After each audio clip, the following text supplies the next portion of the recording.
Hi, LSMS members. This is Mariah Bowen again, Vice President of Governmental Affairs. Today, I'm very lucky to have Chairman Larry Bagley join me for a quick interview on his thoughts and his district and things that he sees coming. Chairman, why don't you just give us a little background about yourself and talk about your district? Thank you, Mariah. I am Larry Bagley. I represent District 7. District 7 encompasses Southern Caddo Parish, part of DeSoto, the part around Mansfield is not in my district, and Northern Sabine Parish, down almost to Zwolle. So my parish is mostly rural.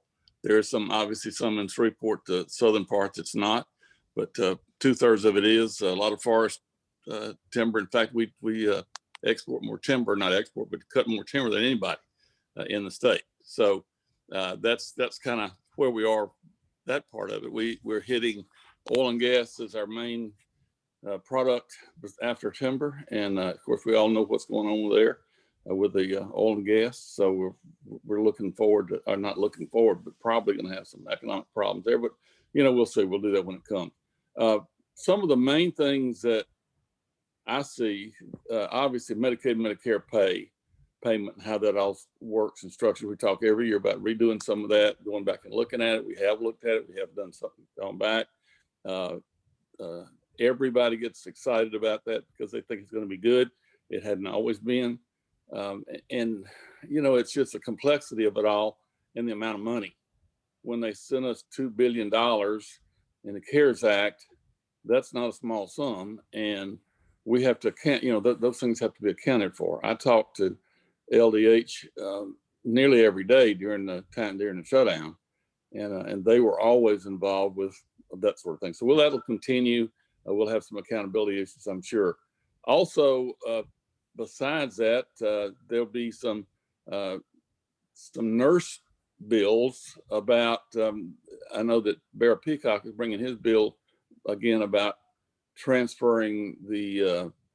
If I'm get this wording right, the ability to be a nurse from one place to the other. They had some problems during COVID too, was getting nurses outside, and it's created a problem. His bill tries to clear that up, but the state is going to have to deal with these smaller companies that hire nurses away from hospitals, and then they use them at a higher price.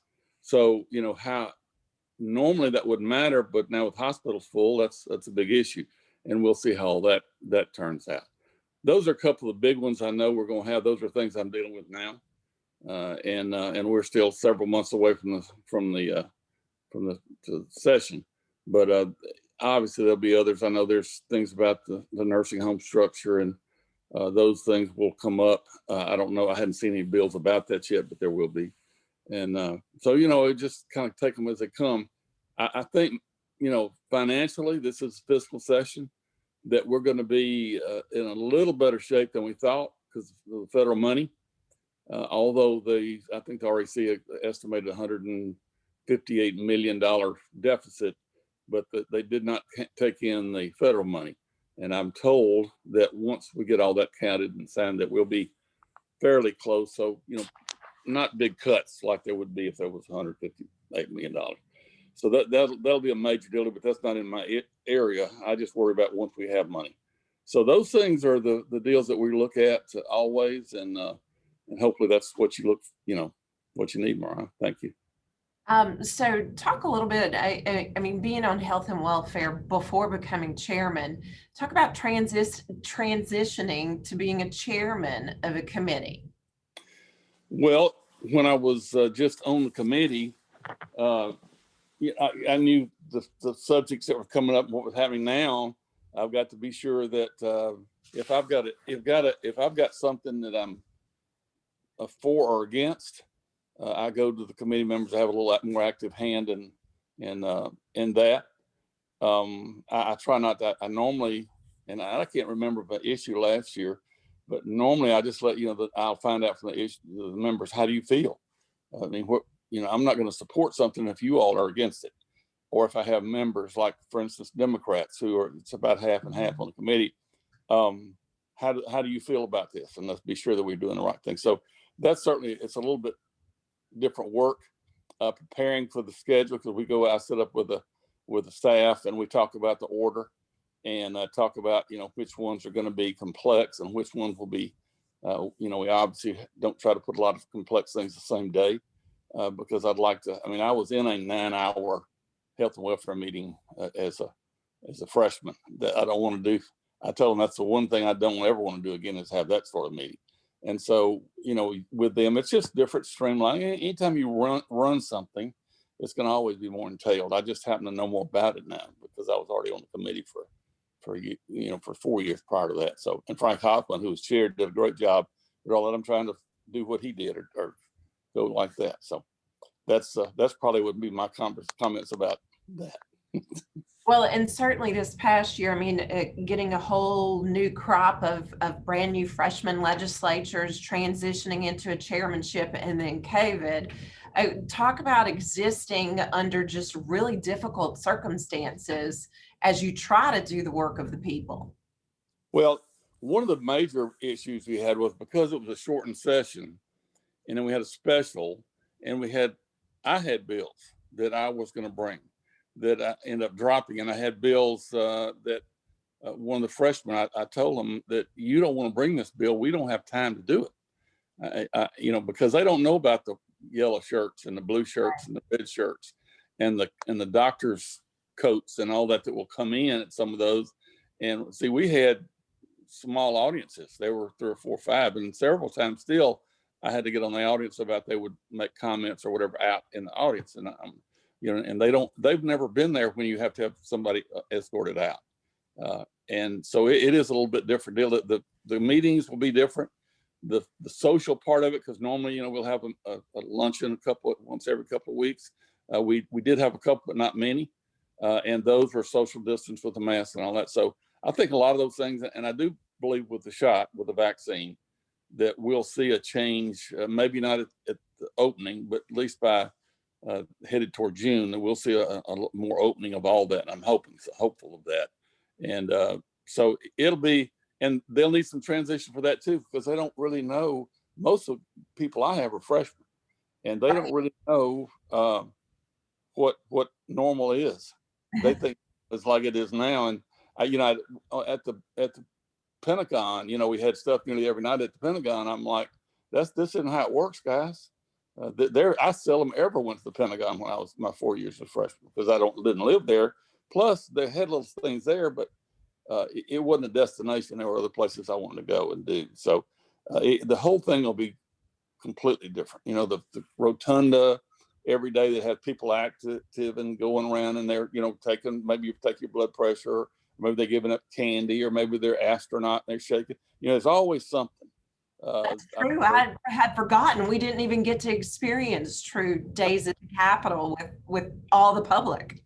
Right. I mean, we missed all that. I remember Bluebell came, and I met the president of Bluebell, and I asked him, "Is it true that y'all eat all you can, or sell all you can, eat the rest?" And like, "Yes." I said, "I want to move to Brenham." But those things are all fun, and they didn't get to do any of that. There wasn't the crowd of people that are behind us normally when we're there, that the lobbyists, there were some there, but not like it will be.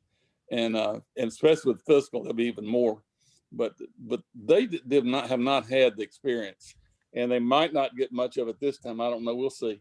But hopefully by the end of, toward the end of, by May, June, my hope is that we'll be getting close. I saw in the paper that New Orleans has rescheduled Jazz Fest. Yeah. So there are plans to try to get back to some sense of normalcy. Again, that's going to be post-COVID. What normalcy is, I don't know. None of us do. So I'm anxious to see what's going to happen with it, how that's all going to work out. Me too, and I'm looking forward to. I'm ready for my shot. My husband's gotten his first dose, and I can't wait to get mine, just because I feel like at that point I'll really start to see or hope for a return of normal. Well, and I've had one. I'll take the second one next week. And I've asked, how long does this last? And I had COVID. I had COVID about 60 days ago. Right. And I took the shot, and I told them that I didn't want to be, because they asked, "Do you want to be up in the first?" I said, "No, let people that need to take the shot that have not had COVID, like my mother, let them go take the shot, and I'll just wait. And I went toward the end of that, which is still there. And but I asked, how long does this shot work? Well, nobody can answer that. So, is this going to be 90 days? Well, we don't know. I mean, it's just coming. So, there's always that fear that we might be taking more than those.